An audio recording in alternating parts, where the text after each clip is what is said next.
So we just covered some of the basics, and now we're going to hear how those work out in the field. Now we start with Matt.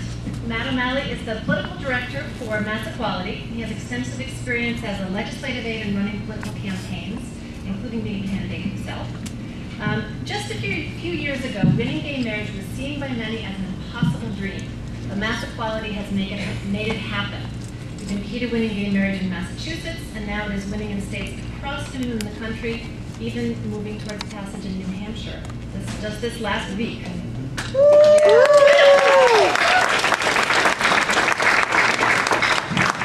What role did developing a grassroots base play in turning this tide? And what were a few of your key strategies for building and sustaining your base? Well, good afternoon, and thank you all for having me, and it's an honor to sit on this panel. We would not have won marriage equality in this state or in any of the other New England states without a grassroots component, without a key, strong grassroots component. Can everyone hear me back there? Yeah. I'm also battling allergies, so you have to bear with me a little bit. So it was so important, and I just want to give you a very quick 30-second rundown on how we were able to achieve marriage equality in this state. So for those that don't know, back in 2000-2001, 7 plaintiff couples sued the Department of Public Health for the Commonwealth, seeking essentially a marriage license. The case worked its way all the way up through the Massachusetts Supreme Judicial Court. In November of 2003, the justices heard the decision. It was a surprise to some that they voted in favor of the 7 couples, known as the Goodrich couples. So that happened November of 2003. The date for the first marriage licenses to be issued was then set for the following May of 2004, May 17th, 2004, which is tomorrow. Tomorrow is the 50th anniversary. Happy anniversary. Marriage equality.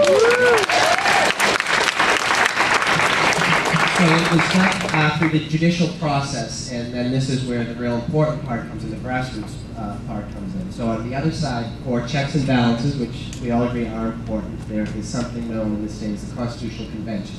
So you needed successive meetings in the CONCON of all members of the House and Senate to meet. They can take up issues and put forward questions that would then go on the ballot or kill it. Signatures were collected. We went through, initially, the first CONCON, when a vote was put forward to put forth either a civil unions bill, which would negate marriage equality, and or a referendum. We had about 50, maybe 55 supporters in the legislature, which represents 1/4. We needed to more than triple that number within 3 short years.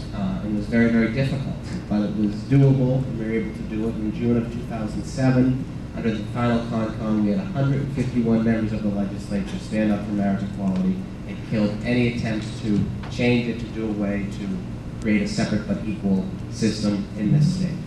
We did it through grassroots organizing. Mass Equality was formed to harness the political energy to work and defend the legislators that stood with us, and also to take out those that weren't with us, and to really show a political movement, a grassroots movement, a broad-based movement, to try to switch some minds, switch some votes, and we were able to do that very effectively because of people in this room, because of people all across the state, many of whom had never gotten involved in politics before, much like the Obama campaign brought some new people in, young people, older people, people who've been here their whole life, people that are new to the state.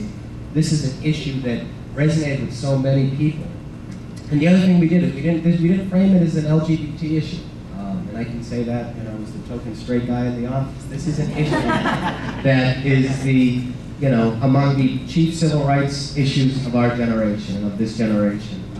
And we were able to have great success in doing all the stuff that is so important, and it's not necessarily fun, and it can be tedious and hard work, but doing the canvassing by identifying what legislators we thought might be movable, by knocking the heck out of their districts, by phone banking, by finding both grassroots and grass tops. I'll just tell you this quick story and then we'll move on, but we're implementing that same thing in other states. And initially this year, Mass Equality's goal was to get 5 states by 2012 to have marriage equality in the United States. We've got 6 and it's 2009, so we're going to revamp our goals a little bit. But we've been implementing The same system in New Hampshire, for example, we've got 20 people going up to New Hampshire right now. We're very close. We're, first down and inches away from the goalpost here. Governor Lynch has said that he will sign it with several amendments on a redrafted bill. They're fine amendments. We're fine with it. Everyone's happy. But we have to get there. Until we get there, we're not going to rest on our laurels. We're going to make sure that we still keep on knocking on doors, talking to people, changing the conversation, relying on the grassroots and the grass tops. And, Governor Patrick has been instrumental in helping this and working with his colleague in the Granite State. I got a call the other day from Al Gore's office saying they wanted John Lynch's number because the former vice president wanted to call him away in. So it really is a huge grassroots movement that includes all of us. It's how we had success here. We're replicating it throughout New England. And it's great to see what a fantastic group of dedicated people like yourself can do when we set out to change the world. Thank you very much.